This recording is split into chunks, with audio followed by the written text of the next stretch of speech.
Welcome to Yogical. Please wear headphones for better experience.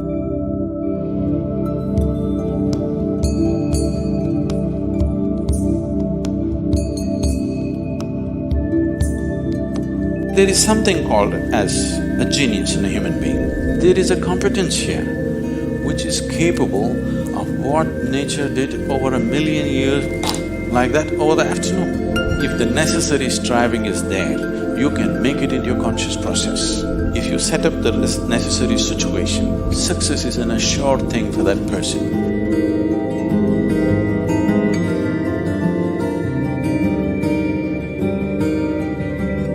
Small things or big things, it doesn't matter. In every single act, a human being longs to be successful. Life is an infinite number of doorways.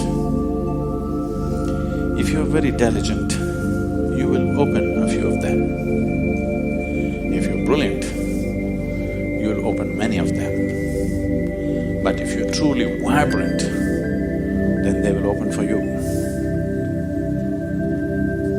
The process of being successful becomes so complex for people that why they're working towards it is generally completely forgotten, and they will start evolving concepts of success, all kinds of concepts. What is being successful? I would like to… How can I tell you, Joe? You're looking so serious.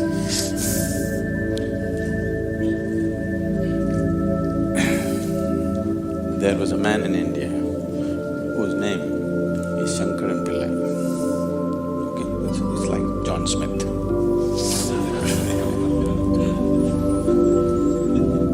His son came to United States. Obviously, an Indian young man means he's a software engineer.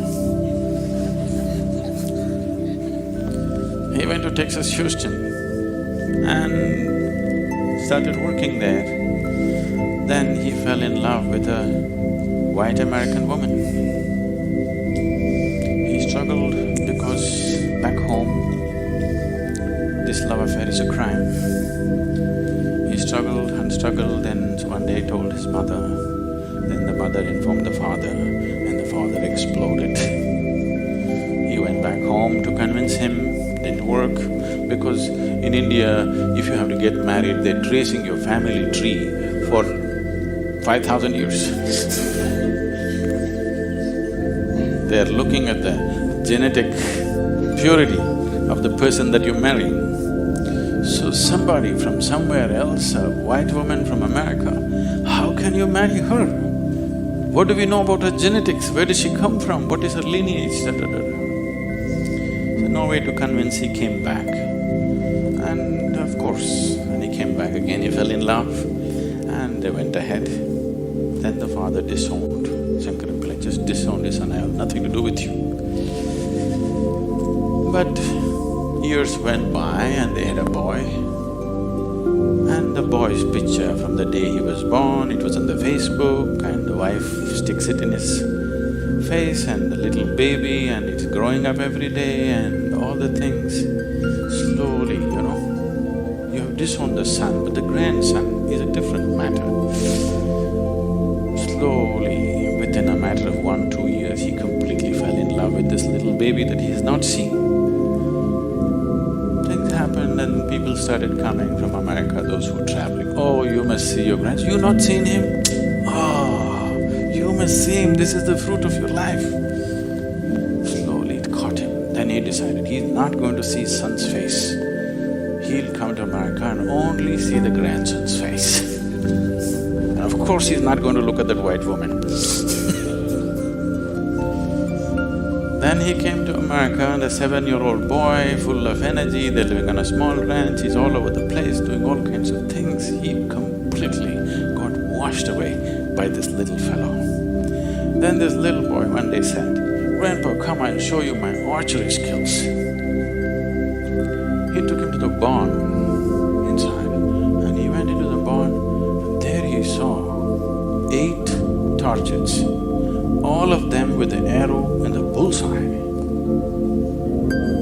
Shankaran Pillai looked at it and then he thought, oh, this is my grandson. He thought of all the great legendary archers of India, Arjuna and Ekalavya and he saw the future, all the Olympic gold medals falling from the sky. Then he asked, from what distance did you shoot? The boy said, from 20 yards. What? From 20 yards, 8 targets, you shot them dead on, bullseye? How do you do this? And the boy said, Grandpa, I first shoot and then paint the target.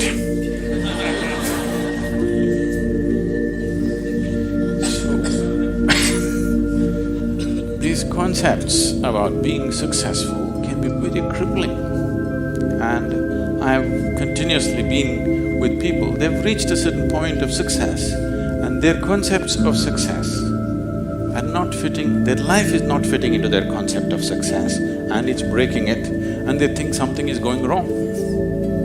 It is not going wrong, they're just getting better, situations are pushing them on, but their concept is breaking up, so they're suffering their success. You will see any number of people going through these kind of things. When we talk about success, I'm sure all of you must be already having plans as to how to unfold this success in your life. Make your plans. Plan is good, but plans again can get caught up in things because you plan from what you know today. Nobody can plan from something that you do not know. Your plan means it is an exaggeration of today as a tomorrow. Right now you're here at a certain level, now you think, my plan means this must be 10 times more in this many years or whatever, or 100 times or 1,000,000 times or whatever. But plan is just essentially an exaggeration of what is today. Maybe there is a certain logic to it, maybe there is a certain understanding of the logistic attached to it, but essentially it's an exaggeration of today. That means in many ways it's ruled out whatever other possibilities which are not yet in your experience. Pennsylvania, you heard of the Pennsylvania floods? Pennsylvania has floods. It once happened, a big flood came and water started rising in a small town and it rose up to the houses getting submerged. So two young boys got onto the roof of their house and they were sitting there. And then they saw a hat going up and down in front of the house. One of the boys asked, "What is that? Why is that hat going up and down?" So the other boy said, "Don't worry, it's my dad. Yesterday night he got into a fight with my mom and took a vow, hell or high water, I'm going to mow that lawn."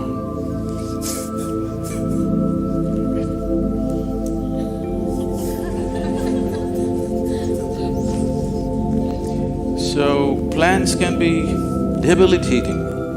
It's good to have a plan, but it's more important that you have a purpose. If you have a purpose, plans will evolve, things will happen, plans will fall apart, new things will come up. Whatever has to happen will happen. If you hold on to a certain purpose, other things will just serve that purpose. But if you are very committed to a plan as such, then plan can become a blueprint for restriction. It is also a possibility. It's all right to hold a plan, but you must hold a plan at a certain distance. You shouldn't get identified with the plan. The process of success. See, essentially success is a desire in every human being. You can put some fire into it and make it your passion. But if it becomes a need within you that you must be successful, otherwise you will suffer, then you are heading for a problem, a serious problem. Our passions can turn into poison if we start becoming resentful for the non-fulfillment of those passions.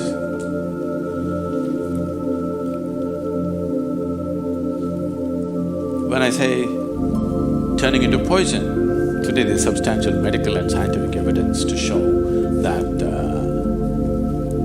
if you become resentful, when you resent something, when you're angry with something, when you're frustrated with something, We can medically today check, we can do a little bit of blood work and show you, you're actually putting poison into your system. These are poisons that you drink and you hope somebody else will die.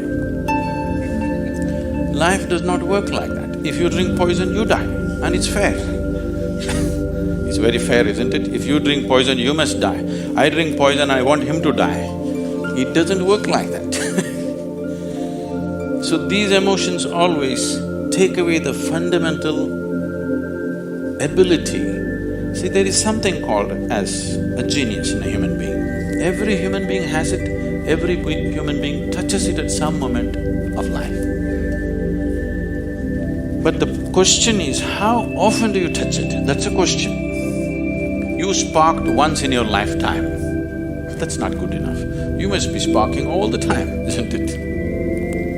What is genius? There are many ways to look at it. One simplest way to look at it is, when we say intelligence, we are always thinking logical thought. Now, logical thought will be meaningless probably in another 25 years, because your computer may be able to explore all the permutations and combinations of logical thought much quicker and better than you can do. So touching the genius means there's another dimension of intelligence within you. What did you have for breakfast? Chicken in salad. See, he ate a chicken. Over the afternoon, this chicken has transformed itself into a human being.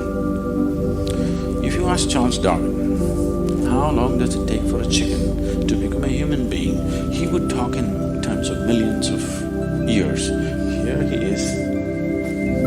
Over the afternoon, he transforms a chicken into a human being.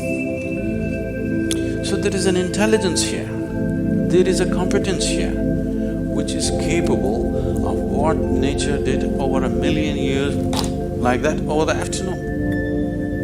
Only thing is, this is an unconscious state of intelligence.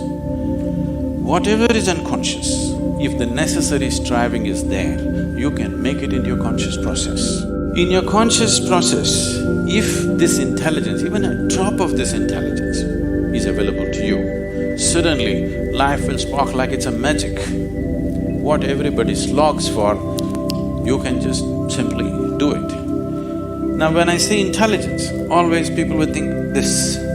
If you say intelligence and ask them to show in sign language, they'll also always say this, isn't it? They'll not say this or this or this or this, but one cell in your body is doing more activity than your brain could ever do. One molecule of DNA is doing so many millions of functions in a minute that you can never ever figure it out, yes or no? So in yoga, in the yogic systems, in the yogic sciences, we never look at anything as mind. There's no such thing as mind. There is a physical body and there is a mental body.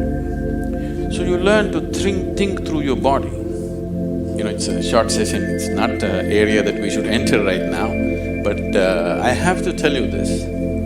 There are many things personally that I do at the same time. Now people come and tell me, just now I'm entering the session, somebody comes and tells me, Sadhguru, these building plans have to happen, because we do everything ourselves. Now by the time I get out, I'll have the building plan ready as I'm speaking here, because 12 to 14 channels actively keep going on in my head. It is not just in the head, you learn to think through your body. Learning to think through your body will never give you a headache, that's the best part of it. Now, all these responsibilities and 1,000 things happening at the same time, won't you get stressed? There is no such thing, because you use a deeper dimension of yourself and everybody is capable of this and everybody has it. You may not have the same level of intellect as somebody else has, that is always subject to person. But all of you eat, if you eat a carrot, you can digest it, that means you have another dimension of intelligence, yes? If you set up the necessary situation that everything that's there within the system is available for you, success is an assured thing for that person.